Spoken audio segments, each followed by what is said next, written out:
Good day, folks. Let's tie a Flashback Straggle Scud. So this is a neat little pattern that Rob's been messing around with for the last few years. Been quite successful with it, and it's super simple, but it's been doing work catching fish. So if you want to see it in action, go check out Day Trippin' episode 7, and you'll see it work for real. So size 12 scud hook, 3/32 gold bead, and just going to dress that hook with some olive thread, and then come in with a piece. You can use medium or large for this, but opal tinsel, and I'm going to tie that on top and just keep it right on top. Wrap back into the bend a little bit like so, and then we can just leave that off to the side for now.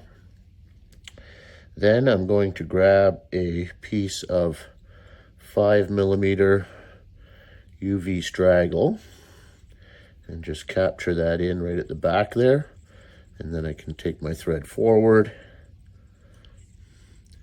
and let it just chill up there for now, and then just wrap this straggle up the shank.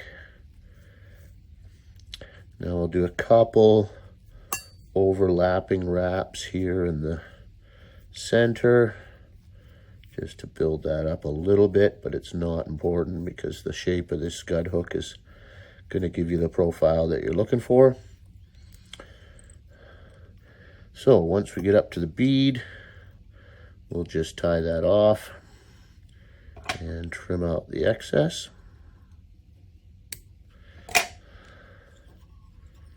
Couple wraps in there. Beads got off center there. There we go. That looks pretty all right. Now I'm just going to give this thing a little bit of a haircut on top here, and you'll see why in just a second. So I don't want to get rid of too much of that, but just try to make a bit of a landing strip there, and then I'll pull this opal tinsel right over the top, just like so, with a couple good wraps, and then I can get rid of that.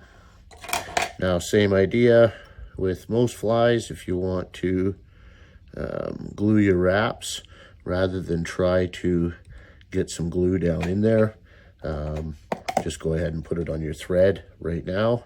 And then I don't like to whip finish with the glue on there, just because sometimes my thread tends to break.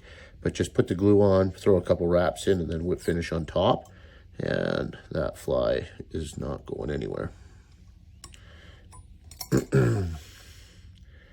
And you'll see once I rotate this thing, so I just kind of grab it and almost wiggle it in between my fingers, and you can see that kind of lays those straggle fibers down, and then that flash just kind of grabs some attention, and man, it's simple, but it works. It's pretty neat to watch this thing in action because there's not much to it. But that's all there is to the Flashback Straggle Scud.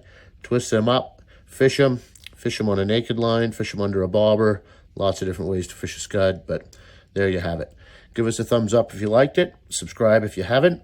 And until the next one, cheers and tight lines.